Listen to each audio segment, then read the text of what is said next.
할렐루야. 자, 주님의 이름으로 문안하고 그리고 오늘도 주실 말씀의 은혜를 사모하면서 이 시간 하나님 앞에 우리의 마음을 모읍니다. 정경은 교수라고 계신데 장로의 신학대학에서 가르치시는 분입니다. 이분의 그러한 그 이야기를 지구정원사 가치 사전에 나와 있는 그러한 그 이야기인데 오늘 좀 소개를 하려고 합니다. 여러분이 코로나 상황이 작년부터 계속되면서 지금 모든 교육기관들이 그렇지만 대학도 마찬가지로 비대면 수업을 계속을 하게 되었지요. 근데 이분도 이제 컴퓨터를 가지고 그 파일들을 이제 잘 준비를 해가지고 이제 수업을 하고 있었는데 그만 랜섬 바이러스에 컴퓨터가 감염이 되고 말았습니다. 그러다 보니까 그 컴퓨터에 저장이 된 20년 동안 저장이 된 모든 논문들, 글들, 강의안들 이런 것들이 다 그 작동을 할 수가 없게 된 겁니다.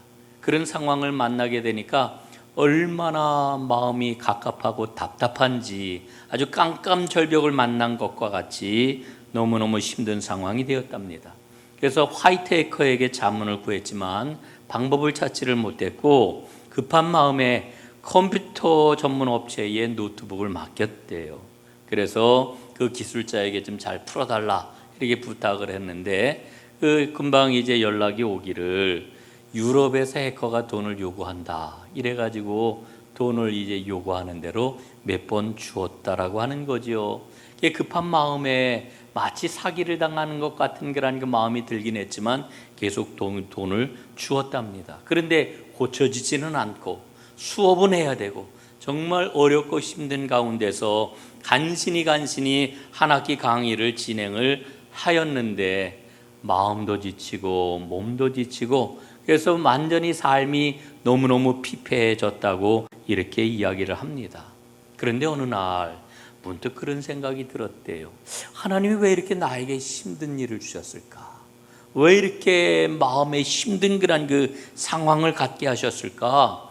이런 마음이 들었고 그 마음이 영 가시지를 않고 거의 종강할 때가 다 된 이와 같은 상황이 된 것이지요. 종강 때가 다 되어서 그 무거운 마음을 안고 채플의 그 예배를 드리러 이제 참석을 했답니다. 굉장히 적은 그런 그 사람들이 앉아 있는 그런 상황에서 예배를 드리고 있었는데 그날 설교가 마음에 와서 굉장히 그 말씀이 마음을 파고들었습니다. 이런 이야기였습니다. 하나님께서는 내가 가장 아끼고 사랑하고 그리고 열정을 갖고 있는 것들을 한순간에 거두어 가실 수가 있다라고 하는 그런 그 말씀이었습니다. 그 말씀을 듣는데 문득 그런 생각이 들었다는 거죠. 내가 정말 하나님을 전적으로 신뢰하고 있는가? 예?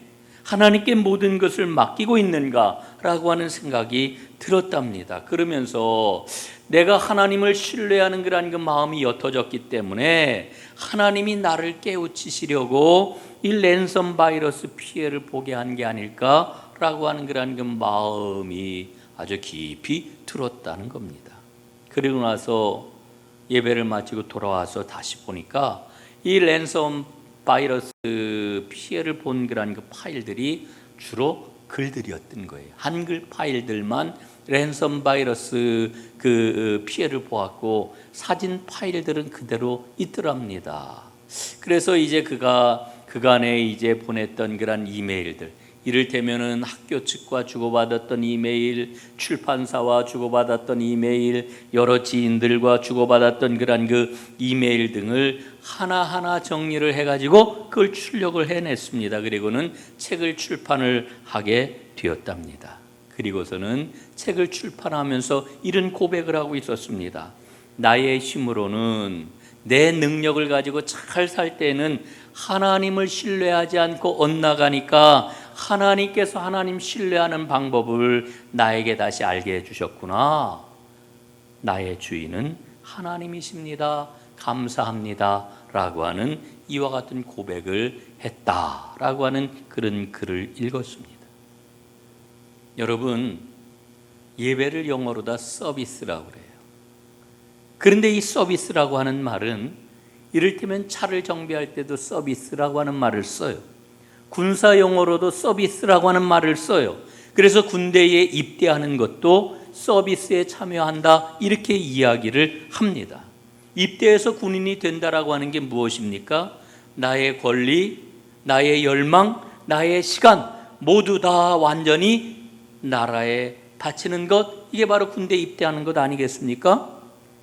여러분, 우리가 구원을 받아가지고 주님을 따른다라고 하는 게 뭘까요? 그것은 바로 하나님의 군대에 입대했다라고 하는 것을 말하는 겁니다. 그래서 하나님의 우선순위가 나의 우선순위가 되고 하나님의 명령이 나의 사명이 되는 것, 이게 바로 구원받아 하나님의 군대가 된 삶의 모습인 거지요. 여러분 어떻습니까? 정말 나는 하나님의 군대에 입대했구나 라고 하는 실감을 가지고 살아가시는지요?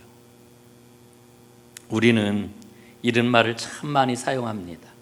예배 성공자가 신앙의 성공자다. 맞는 말입니다. 근데 이 예배하고 군대에 복무한다는 말을 동일하게 서비스라고 하는 단어를 사용한다라고 하는 것을 우리가 잊지 말아야 됩니다. 여러분, 오늘 예배를 드리러 오시면서 어떻게 오셨나요? 어떤 사람은 친구를 만나러 오기도 합니다. 어떤 사람은 누군가에게 보이려고 오는 경우도 있습니다. 우리 아이들 보면은 오늘 아빠가 또 뭐라 그러니까 이러고서 예배를 드리는 경우도 있어요. 혹은 사업상의 이득 때문에 교회를 오는 경우가 있기도 합니다.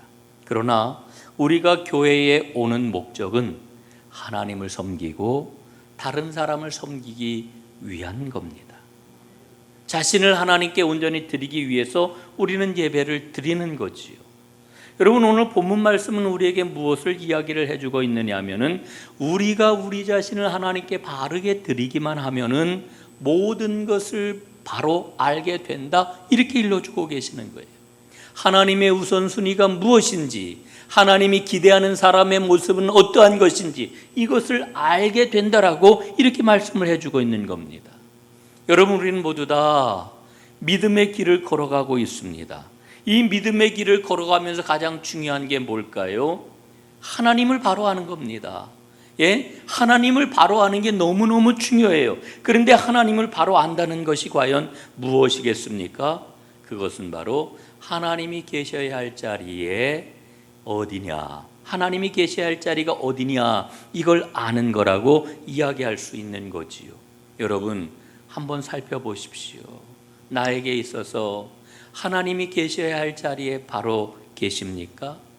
혹시라도 하나님이 아닌 것들이 하나님이 계셔야 하는 그 자리에 계신 것은 아닙니까?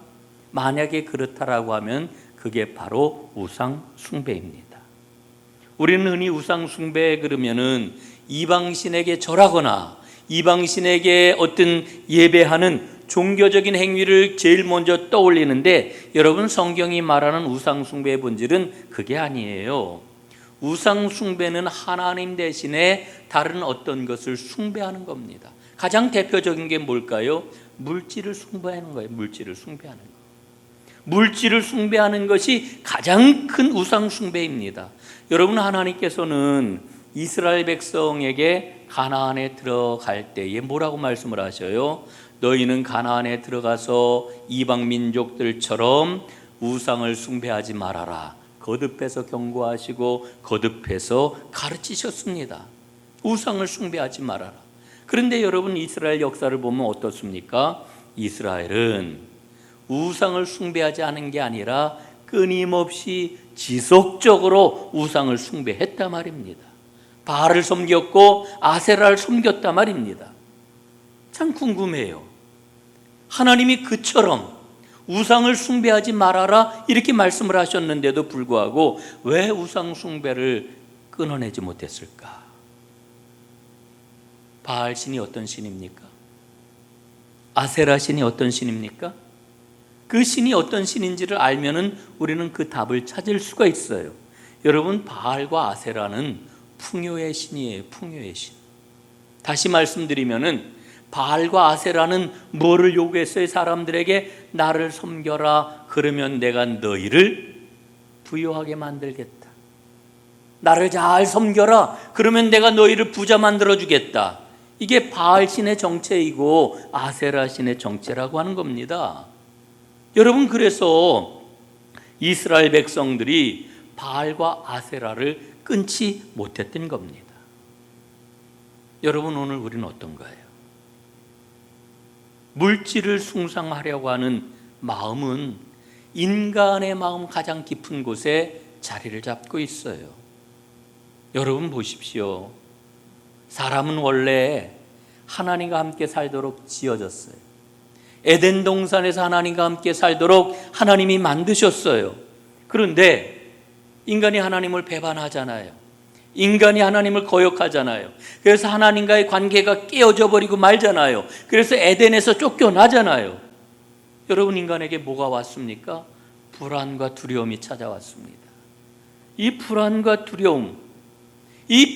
두려움을 뭘로 다 대체하려고 그랬을까요? 물질로 대체하려고 그랬습니다. 예? 여러분, 하나님은 우리에게 모든 것을 공급하시는 분이십니다. 우리에게 생명을 공급하시고, 우리에게 건강을 공급하시고, 우리에게 물질을 공급하시고, 우리에게 환경을 조성해 주시고, 우리의 모든 관계를 공급해 주시는 모든 부요함의 원천이 바로 하나님이시라고 하는 거지요. 그런데 하나님과의 관계가 깨어졌을 때 인간은 본능적으로 깊은 곳 영혼 속에서 알고 있는 거예요. 내 삶이 불안하구나. 내 삶이 근원적으로 부족하구나. 여러분이 부족함과 이 불안함을 어떻게 이걸 채워야 될까? 그걸 어디에서 찾는 거예요? 물질에서 찾는 거예요. 물질에서. 하나님이 주시는 그 안전, 하나님이 주시는 평안함, 하나님이 주시는 부요함 대신에 뭐를 찾아요? 물질을 찾는 거예요. 여러분, 이게 우상 숭배의 본질입니다. 우상 숭배의 본질. 우리 인간의 마음 속에 있는 이 우상 숭배의 본질을 보게 될 때 오늘 우리는 이 말씀, 본문의 말씀을 보다 더 정확하게 이해할 수가 있는 거지요. 예수님은 하나님 나라를 말씀하셔요. 마가복음이 어떻게 시작이 됩니까? 1장 1절에 보니까 하나님의 아들 예수 그리스도의 복음의 시작이라. 예, 하나님의 아들이 복음을 가져오셨어요. 그래서 예수님은 공생애를 시작하시면서 이렇게 외치시죠. 마가복음 1장 15절. 때가 찼고 하나님의 나라가 가까이 왔으니 회개하고 복음을 믿으라 말씀을 하십니다. 회개하고 복음을 믿어라. 여러분, 그러니까 우리가 복음을 믿는다는 것은 바로 하나님 나라를 살아가는 거예요. 하나님 나라를. 이 하나님 나라를 살아가는 사람은 하나님 나라의 가치가 내 인생에 있어서 가장 중요한 가치라고 하는 것을 붙잡고 살아가는 사람인 거죠. 그래서 예수님은 마태복음에서 뭐라고 말씀을 하셔요? 너희는 먼저 그의 나라와 그의 의를 구하라. 그리하면 이 모든 것을 너희에게 더하시리라. 여러분, 오늘 이 말씀이 분명하게 믿어지고, 그래서 우리 하나님께서 어떻게 내 삶 가운데 축복하시고 더하여 주시는지를 날마다 간증할 수 있는 살아있는 하나님의 사람들이 되시기를 간절히 바랍니다. 예? 먼저 그의 나라와 그의 의를 구하라. 그렇게 살아가게 되면은 우리가 구하지 않아도 우리 하나님께서 어떻게 하신다고요? 우리 삶 가운데 필요한 모든 것을 공급해 주신다. 이건 하나님이 우리에게 살아가라고 하는 삶의 방안이에요. 약속이에요. 근데 우리는 자꾸만 이 하나님이 마련해 놓으신 삶의 방안을 따르지를 않고 내 플랜대로, 내 생각대로 살아가려고 그러지요. 그럼 얼마나 피곤하고 힘들어요. 얼마나 어려워요. 여러분, 말씀을 통해 가지고 내 삶이 새롭게 조정되고 온전하게 바르게 자리 잡는 은혜가 있기를 간절히 바랍니다. 오늘 예수님이 21절에서 이런 말씀을 하셔요. 하늘에서 보물이 내게 있을 것이다. 예? 하늘에서 보물이 있을 것이다. 여러분이 하늘에 있는 이 보물이라고 하는 말이 무슨 뜻일까요? 여러분이 보물은요, 우리 하나님께서 새롭게 오는 시대가 드러날 때까지 보관해 놓으시는 보물이에요. 여러분, 은행에다가 우리가 돈을 맡겨두잖아요. 돈을 왜 맡겨둡니까? 나중에 찾아 쓰려고 맡겨두잖아요. 그런데 여러분, 그 돈을 찾아가지고 은행에서 그 돈을 써요? 아니요. 은행에서는 돈만 찾아와요. 그리고는 내가 써야 할 곳에서 그 돈을 쓴단 말이에요. 이게 무슨 얘기냐 하면은 하늘에 있는 이 보물이라고 하는 이 말씀의 의미는요, 예? 우리가 이 보물을 제대로 차지하고 제대로 쓰기 위해서는 오는 주님의 시대에 우리가 참여를 해야 된다는 거예요. 예? 여러분, 오늘 성경에 나와 있는 이 영생이라고 하는 말은 딴 세상에서 영원히 산다라고 하는 의미가 아니에요. 요거를 좀 오늘 여러분하고 좀 분명하게 정리를 하고 넘어갔으면 좋겠어요. 이 영생이라고 하는 말의 정확한 의미는 오는 시대의 생명이라고 하는 뜻이에요. 오는 시대의 생명. 예? 이 오는 시대의 생명은 어떻게 누리느냐? 예수님과 온전한 친교를 누릴 때, 예수님과 온전한 사귐을 갖게 될 때 시작되는 생명이 바로 영생이라고 하는 거예요. 그러니까 여러분, 오늘 예수님과 정말 친하시다고 하면은, 여러분 틀림없이 예수님과 잘 알고 계시다라고 하면 영생이 나에게 시작이 됐을까요? 안 됐을까요? 영생이 시작됐다는 거예요. 이미 영생이 시작이 된 거예요. 내가 지금 영생을 살고 있는 걸까? 아닐까? 이게 아직도 긴가민가 하면은 예수님하고 별로 안 친한 거예요. 예? 여러분, 예수님과 친하시기를 바랍니다. 세상에서 제일 친하시기를 바랍니다. 그래서 예수님과 함께 그 영생을 지금서부터 누리는 하나님의 사람들 될 수 있기를 간절히 바랍니다. 여러분, 그렇기 때문에 예수님을 따르는 사람은요, 아무것도 잃어버리지를 않아요. 예? 잃어버리지를 않아요. 모든 것을 얻게 되는 거지요. 예수님은 마태복음에서 이런 말씀도 주셔요. 내 보물이 있는 곳에 내 마음도 있다. 예? 여러분, 정말 우리가 영생을 사는 사람이라면 우리의 영생이 있는 그곳에 내 보물도 거기에다 두는 거예요. 영생을 이야기를 하면서 보물을 그곳에 두기를 꺼려한다라고 하면은 그거는 거짓이겠지요. 여러분이 잘 판단해 보세요. 여러분, 오늘 이제 부자 청년에게 집중을 해 보려고 합니다. 17절 말씀. 부자 청년이 예수님에게 묻지요. 무엇을 해야 영생을 얻을 수 있겠습니까? 이 청년은요, 영생을 갈망하고 있어요. 예수님이 그 진실함을 보셨어요. 야, 이 청년이 정말 마음 깊은 곳에서 영생을 갈망하고 있구나. 그래서 예수님이 물으셔요. 율법을 내가 잘 지켰느냐? 그랬더니 청년이 대답을 하죠.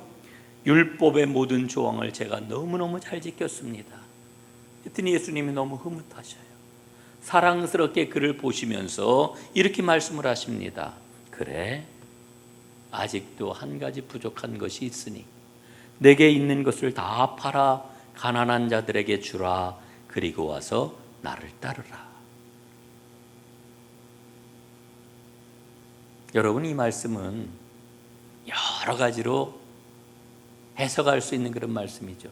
야, 예수님이 나의 그런 그 재산을 팔아가지고 가난한 사람들을 도와주라고 그러시는구나.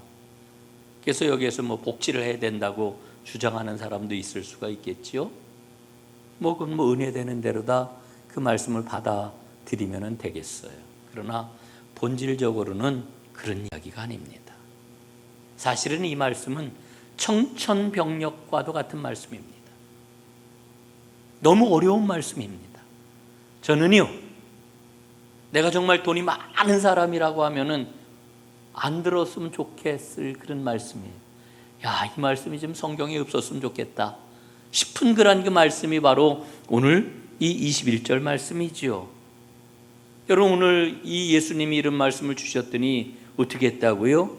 청년은 재물이 많았기 때문에 슬픈 기색을 하며 근심하며 주를 떠났다 그랬어요. 신학자 브룩스라고 하는 사람은요, 21절, 22절 말씀을 가리켜서 성경에서 제일 슬픈 구절이다 이렇게 이야기를 해요.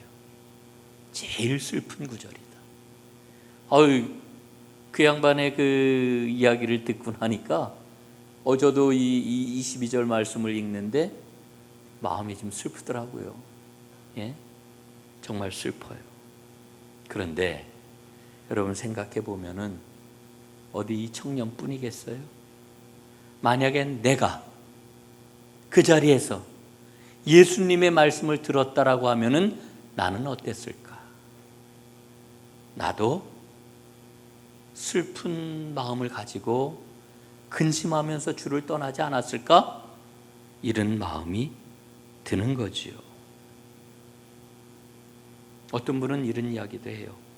이 성경 구절은 복음서 가운데서 자신의 필요를 채우기 위해 예수님 앞에 왔다가 자신의 필요를 채우지 못하고 돌아간 유일한 성경 구절이다. 많은 사람들이 예수님께 왔잖아요. 고쳐주세요, 채워주세요, 풀어주세요. 이리고 예수님께 와서 다 충족하고 돌아갔는데 오직 오늘 이 성경 구절만 자신의 필요를 채우지 못하고 돌아간 그런 성경 구절이라고 이렇게 이야기를 하는 거예요. 여러분, 오늘 저는 이 말씀을 읽으면서 이 본문 가운데 우리가 꼭 붙잡아야 될 게 있다고 저는 생각을 해요. 여러분, 그게 뭘까요?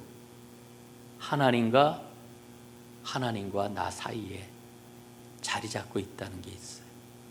하나님과 나 사이에 뭔가 있다니까요. 그게 뭘까요? 그것은 바로 나의 소유물. 이게 자리를 딱 잡고 있어요.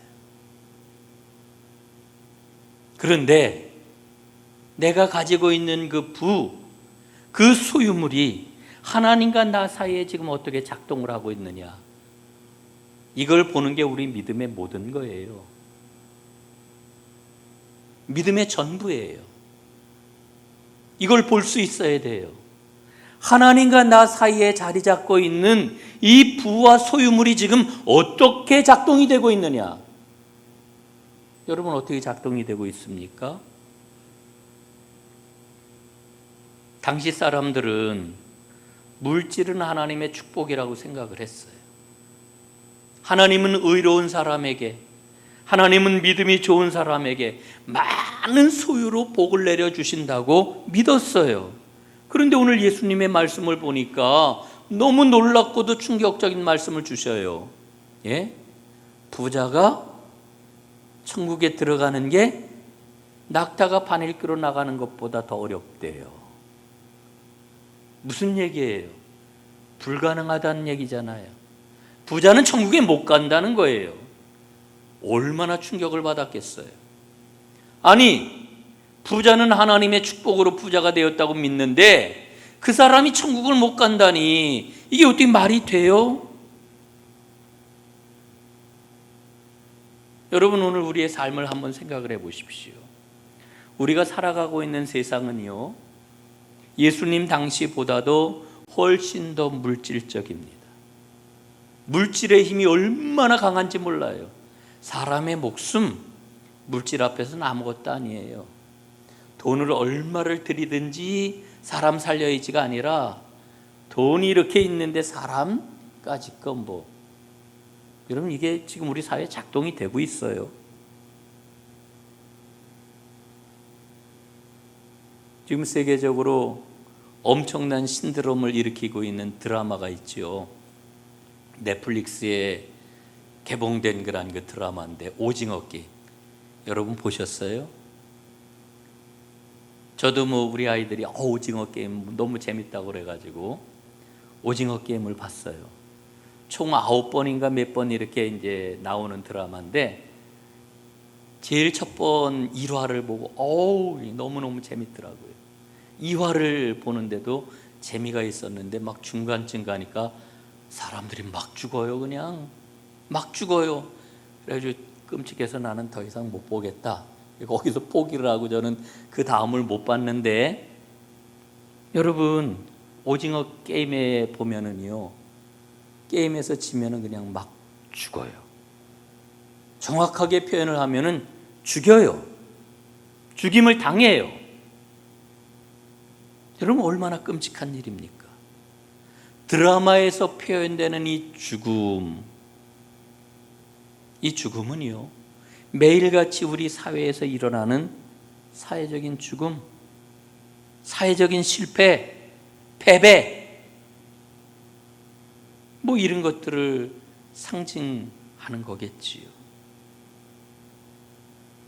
돈의 힘이 얼마나 강력하게 작동이 되는지, 그래서 사람들이 살기 위해 가지고 열심히 돈을 쫓아가고 있는 거예요.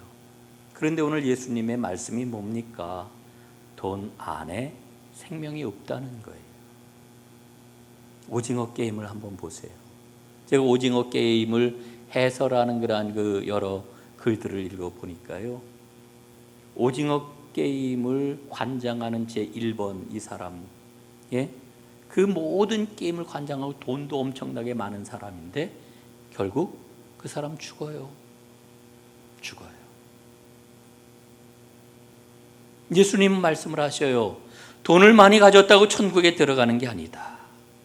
오히려 돈을 많이 가진 부자가 천국에 들어가는 것은 낙타가 바늘 귀로 나가는 것보다 더 어렵다. 여러분 영생이 뭐라고 그랬습니까? 오는 시대의 생명, 예수님과 깊은 인격적인 만남과 사귐에서 시작되는 생명이 영생이라고 그랬어요. 여러분 오늘 예수님이 말씀하고 있는 본문에 나와 있는 부자는 누구일까요? 오로지 돈의 논리로만 생명을 설명하고 세상을 설명하는 사람, 이게 부자예요. 돈으로 모든 것을 말하는 사람, 이게 바로 부자예요. 예수님 당시에 수많은 사람들은 부유함은 하나님의 축복이라고 생각을 했는데 예수님이 이렇게 말씀을 해주시니까 그래서 사람들이 깜짝 놀래가지고 물었던 거예요. 그렇다면 누가 구원을 받을 수가 있겠습니까? 여기에 대해서 예수님 뭐라고 대답을 하셔요? 사람으로는 할 수 없으나 하나님으로서는 다 하실 수가 있느니라. 여러분 오늘 이 말씀 앞에서 저는 이렇게 물어보려고 그래요. 나에 대한 물음이기도 하고 여러분들이 물어야 되는 물음이기도 해요. 오직 돈의 논리만 가지고 사람과 세상을 설명하는 사람도 구원을 받을 수 있습니까? 저는 오늘 말씀을 이렇게 바꾸어서 물어봐요. 예수님 뭐라고 대답하실까요? 예수님은 사람으로는 할 수 없지만 하나님으로서는 다 하실 수 있다, 이렇게 말씀해 주시는 거죠. 여러분 오늘 우리는요 분명하게 주님 앞에 우리의 모습을 고백을 해야 됩니다. 물질은 나의 주인이 누구냐라고 하는 것을 밝혀주는 가장 분명한 증표예요. 다른 거 얘기할 필요 없어요. 물질은 내 주인이 누구냐, 내 인생의 주인이 누구냐, 이거를 분명하게 밝혀주는 증표입니다. 우리가 살아가는 세상 거의 모든 사람들이 물질에 무릎을 꿇고 살아가요. 부자는 돈 많은 부자는 부자이기 때문에 물질에 무릎을 꿇고 살아요. 안 그런 것 같지요? 돈 많으면 자유로울 것 같지요? 부자는 부자이기 때문에 돈에 무릎 꿇고 살아요. 가난한 사람은 가난하기 때문에 물질에 자신을 내어 맡기고 살아가요. 그래서 여러분, 오늘 우리에게는 주님의 긍휼이 필요한 거예요. 주님의 긍휼이 필요해요. 여러분, 결국 돈에 무릎 꿇고 살아가는 삶은 어떤 삶이라고 하는 걸 보여줘요. 사람들이 왜 오징어 게임에 열광해요? 그 안에 숨겨져 있는 암호가 뭐예요? 모든 사람들이 돈에 무릎 꿇고 살아간다는 거거든요. 그래서 오늘 저는 여러분과 함께 이렇게 주님 앞에 간절히 기도하기를 소원해요. 주님 앞에 무릎 꿇는 사람이 되기를 원합니다. 물질에 무릎을 꿇고 사는 사람이 아니라 주님 앞에 무릎을 꿇고 살아가는 사람 되기를 간절히 원합니다. 여러분, 이 기도를 드리면서 이 험난한 세상, 돈 때문에 고통받는 이 세상 가운데서 주님이 주시는 은혜와 능력과 사랑과 자유함을 누리는 여러분과 제가 꼭 될 수 있기를 간절히 소원합니다. 기도하겠습니다. 아버지 하나님, 고맙습니다. 오늘 말씀을 통하여서 내 삶의 주인은 하나님이심을 다시 한번 발견하고 고백을 합니다. 그래서 주님께 무릎을 꿇는 사람이 되기를 간절히 원합니다. 이것을 내 삶의 기도 제목 삼고 살아가려고 합니다. 주님께서는 이와 같은 사람을 오늘 두 눈 크게 뜨고 찾으시는 줄로 믿는데, 바로 하나님이 찾으시는 사람들이 이 자리에 있는 우리 전농교회 하나님의 백성들이 다 되게 하옵소서. 이 축복의 길, 생명의 길, 풍요함의 길, 사랑의 길을 걸어가는 우리 모두가 되게 하여 주옵소서. 예수님 이름으로 기도드리옵나이다. 아멘.